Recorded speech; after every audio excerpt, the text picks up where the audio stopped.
Shalom, this is Mitch Glazer, president of Chosen People Ministries, wishing you a happy Hanukkah.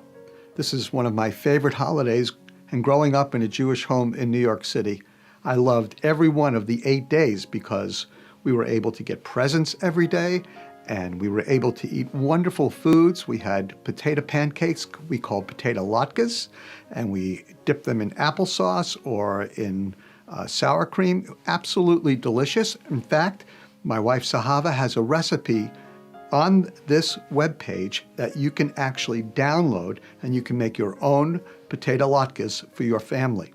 In Israel, they eat jelly donuts filled with dulce de leche or with jelly and all sorts of wonderful things. These foods had to be made with oil because oil and light are some of the great themes of Hanukkah. The story goes like this.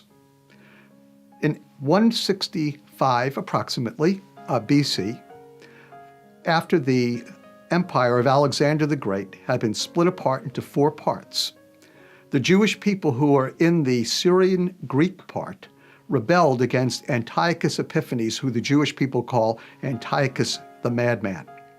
And it was a family called the Maccabees who lived in a town called Modain, which you can visit today.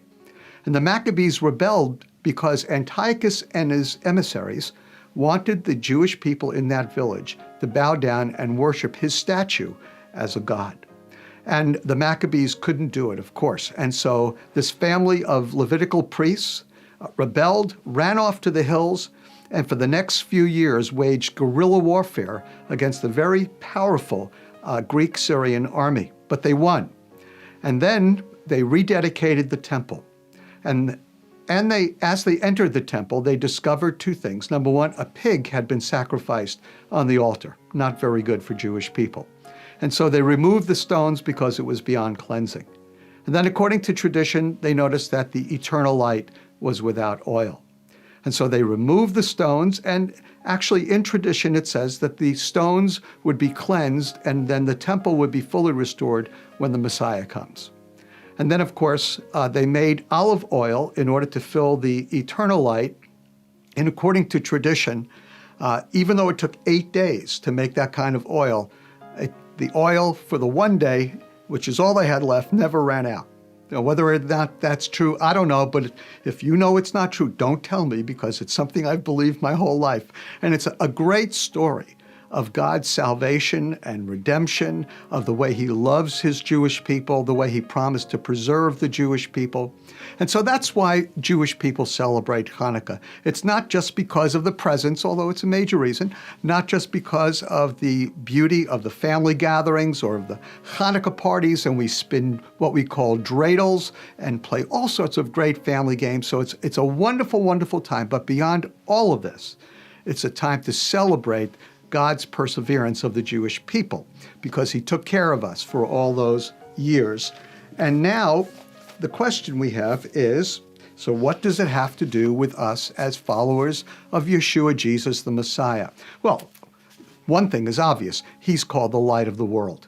And so there's nothing like the lights of Hanukkah to remind us that Jesus, the Messiah, is the light of the world. But there's something even more, because the only time in the Bible, because Hanukkah is a post-biblical holiday written, it happened after the Old Testament was written, the only time Hanukkah is mentioned is in the New Testament, in John chapter 10.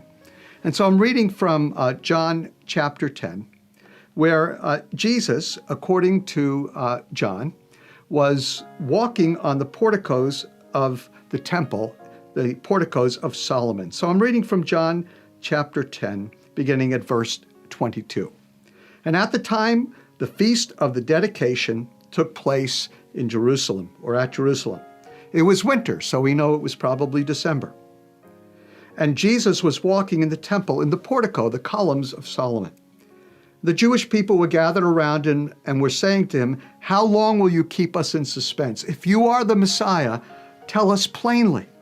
And Jesus answered, "I told you, and yet you didn't believe. The works that I do in my Father's name, these testify of me. But you don't believe me because you're not of my sheep. My sheep hear my voice, and I know them, and they follow me, and I give eternal life to them, and they will never perish, and no one will snatch them out of my hand. A great promise.